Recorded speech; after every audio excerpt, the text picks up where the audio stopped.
Hello नमस्कार दोस्तों, आ गया है बिहार का सर्वे। बिहार में कितनी सीटों पर महागठबंधन जीत रही है और कितनी पर एनडीए?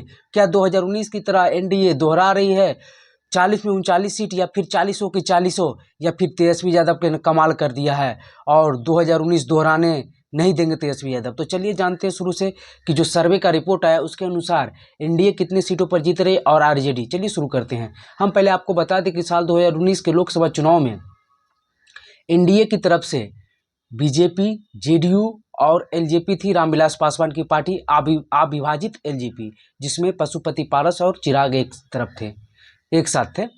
और बात करें वही आरजेडी गठबंधन यानी महागठबंधन की ओर, तो आरजेडी थी, कांग्रेस थी, लेफ्ट की पार्टियां थी, उपेंद्र कुशवाहा थे, मुकेश सहनी थे, जीतन राम मांझी थे।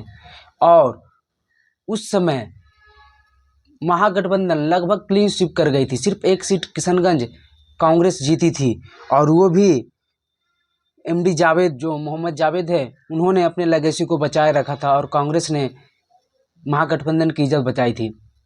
अब जानते हैं कि 2024 में कौन जीतेंगे। तो 2024 में जो सर्वे आया है उसके अनुसार पूरे जो सीमांचल का एरिया है, जो मुस्लिम बहुल कहा जाता है, लगभग किशनगंज में तो 70% मुसलमानों की आबादी है, तो सीमांचल के एरिया में से एक सीट जा रही है महागठबंधन की ओर। जी हाँ, और वो पिछली बार भी गई थी और कांग्रेस के नाम गई थी। वो सीट थी किशनगंज और कांग्रेस के एमडी जावेद ने वहाँ जीत हासिल की थी। और इस बार भी ये सीट जो CNN की रिपोर्ट के अनुसार, जो इंडिया टीवी पर सर्वे आया है उसके अनुसार, किशनगंज की सीट जा रही है कांग्रेस के नाम। वही अब हम बात करते हैं सीमांचल की। तो सीमांचल की सभी सीटों पर लगभग एनडीए क्लीन स्वीप करती हुई देख रही है। एनडीए पूरी तरह से सीमांचल में क्लीन स्वीप करती दिख रही है। लेकिन मेरे अनुमान के अनुसार जो मधेपुरा सीट है, ऐसा कहा जाता है कि रोम पोप का मधेपुरा गोप का, और हमेशा से मधेपुरा में यादव ही कैंडिडेट जीते आ रहे हैं। जिस तरह से नीतीश कुमार इस बार पलटी मारे, उनके प्रति एंटी इनकन्वेंसी है, बीजेपी के प्रति हो ना हो लेकिन नीतीश कुमार के प्रति है। और आप देखिएगा कि इस बार नीतीश कुमार की सीटों में कमी आएगी।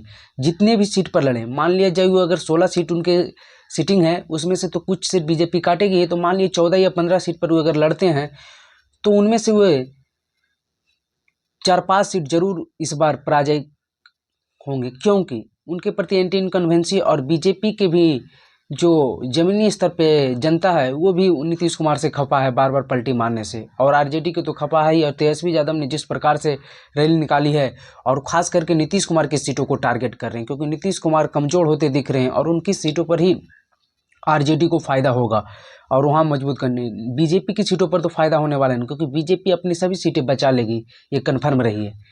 तो रिपोर्ट के अनुसार तो मधेपुरा भी एनडीए को जा रहा है, लेकिन मेरे अनुसार मधेपुरा सीट हो सकता है महागठबंधन की ओर जाए।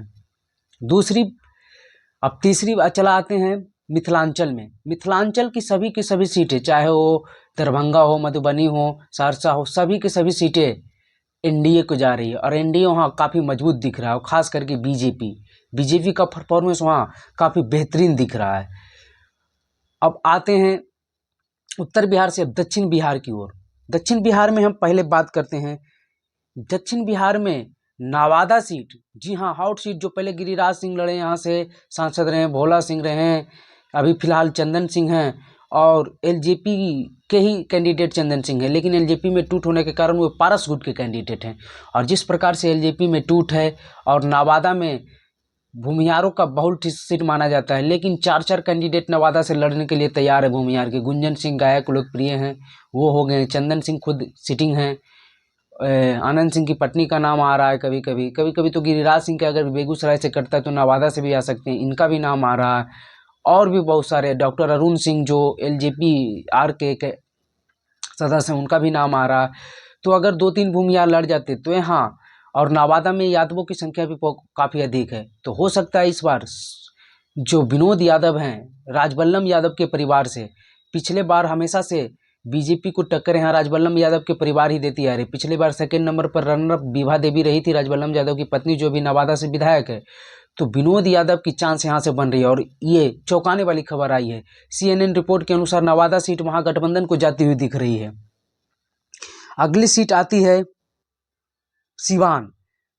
जो सीट महागठबंधन की जो जा रही है वही सीट के बारे में हम बात कर रहे हैं। महागठबंधन सीवान जो सीट है हॉट सीट है, यहाँ से शहाबुद्दीन कितने बार सांसद का इलेक्शन जीत चुके हैं, लेकिन इधर 2004 के बाद से उनकी थोड़ी पॉपुलैरिटी कम हुई और दबंगाई कम होने के कारण आरजेडी में उनका दौर भी कम हुआ और यहाँ से लगातार बीजेपी जीत रही थी। लेकिन साल 2019 में समझौता के कारण जेडीयू यहाँ लड़ी और जेडीयू के अजय सिंह जो वहाँ के विधायक एमएलसी हैं उनकी पत्नी कविता सिंह जीती और इस बार उनके प्रति एंटी इनकम्बेंसी ज़्यादा है। और हमको पहले ही बता चुके कि जेडीयू की सीटों इस बार जेडीयू को काफ़ी ज़्यादा नुकसान उठाना पड़ता है अपने सीटों को लेकर और बाकी बीजेपी को और एनडीए के बाकी अन्य सहयोगी दलों को उतना नहीं। जेडीयू और एलजेपी में भी दो फाड़ होले, इसलिए एलजेपी को भी उठाना पड़ सकता है।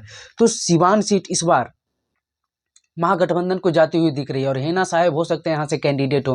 हालांकि अभी तेजस्वी यादव की यात्रा में हिना साहब नहीं आए थे, तो देखिए बात बनती है या नहीं, लेकिन ये सीट हिना साहब को जाती हुई दिख रही है CNN के रिपोर्ट के अनुसार और जो कल इंडिया टीवी पर चला है सर्वे। वही हम बात कर लें खगड़िया की। खगड़िया भी हॉट सीट है और यहाँ से अभी सांसद एलजेपी जो है पार्टी है उसी के हैं महबूद अली कैसर और इनकी पहुंच सलमान खान तक बताई जाती है। साल 2019 में इनका टिकट कटने वाला था, लेकिन नीतीश कुमार और सलमान खान पैरवी के कारण चिराग पासवान ने इन्हें कंटिन्यू कर दिया और इस बार तो वो पारस के साथ थे। और देखिए इस बार आरजेडी की तरफ से वे अपने बाहें फैलाए हुए हैं और इस बार तो एनडीए की तरफ से टिकट लेने के भी फेरा में नहीं है और इस बार ये सीट लगता है कि एनडीए से जाती हुई दिख रही है और महागठबंधन को ये सीट मिलती हुई दिख रही है। महबूद अली कैसर जो वहाँ के मौजूदा सांसद हैं वो भी एलजेपी और एनडीए से लगता है बाहर की ओर दिखाई दे रहे हैं। अब हम बात कर लेते हैं अगली सीट जो है, ये भी हॉट सीट है बांका। यहाँ भी अभी जदयू के सांसद है गिरिधारी यादव भी जदयू हम आपको बता दें कि 2014 में यहाँ से जयप्रकाश नारायण यादव जो आरजेडी के थे उन्होंने मोदी लहर में भी जीत हासिल की थी, लेकिन 2019 में एनडीए यानी नीतीश और बीजेपी के साथ आने से यहाँ जेडीयू को फ़ायदा हो गया और यहाँ से गिरिधारी यादव सांसद बन गए। लेकिन इस बार जो CNN की रिपोर्ट आ रही है, सर्वे आ रही है, उसके अनुसार ये सीट महागठबंधन को जाती हुई दिख रही है और जयप्रकाश नारायण यहाँ से मजबूत कैंडिडेट दिख रहे हैं। तो ये 6 सीटें जो हम आपको बताएं, 40 में से 6 सीटें इस बार महागठबंधन जीतने की कगार पर है और 34 सीटें पर एनडीए। फिर भी एनडीए बहुत बेहतरीन प्रदर्शन कर रहे हैं, लेकिन साल 2019 की तरह दोहरा नहीं रहे हैं। और जिस प्रकार से साल 2019 में उनके साथ उपेंद्र कुशवाहा, जीतन राम मांझी भी नहीं थे, उसके बावजूद उन्होंने 40 में 39 सीटें जीता। लेकिन इस बार एंटी इनकम्बेंसी नीतीश कुमार के साथ आई है और उसका नुकसान नीतीश कुमार को उठाना पड़ रहा है। बीजेपी की सीटों पर नहीं, लेकिन हाँ बीजेपी के सहयोगी दलों यानी एनडीए की सीटों पर इसका नुकसान साफ साफ दिखाई पड़ रहा है। और हम आपको बता दें कि अगर नीतीश कुमार लाने के पीछे बीजेपी का सबसे बड़ा काम ये था कि उससे फ़ायदा होगा और फ़ायदा हुआ भी, क्योंकि अगर बीजेपी की तरफ नीतीश कुमार नहीं आते, आरजेडी की तरफ रहते, तो बीजेपी को कम से कम 13-14 सीट यानी एनडीए गठबंधन को हारना पड़ता। अपनी सीट तो बीजेपी बचा लेती, लेकिन सहयोगियों की सीट नहीं बचा पाती, तो लगभग 26-27 सीट पर ही बीजेपी जीत पाती। और इस बार 34, तो नीतीश कुमार आने से तो बीजेपी को फ़ायदा हुआ ही है और साथ में उनके सहयोगी दलों को फ़ायदा हुआ है। तो ये सीट जो 6 सीट आपको बताए हैं सर्वे के अनुसार, तो 5 सीट ही महागठबंधन को मिल रही है, लेकिन एक सीट मेरे अनुमान के अनुसार मधेपुरा जो है वो भी इंडिया गठबंधन यानी महागठबंधन को मिलती हुई दिख रही है। तो 40 में से 6 सीट महागठबंधन और बाकी 34 सीट पर एनडीए जीत रही है। चलिए ऐसे ही इन्फॉर्मेटिव वीडियो देखने के लिए हमारे चैनल में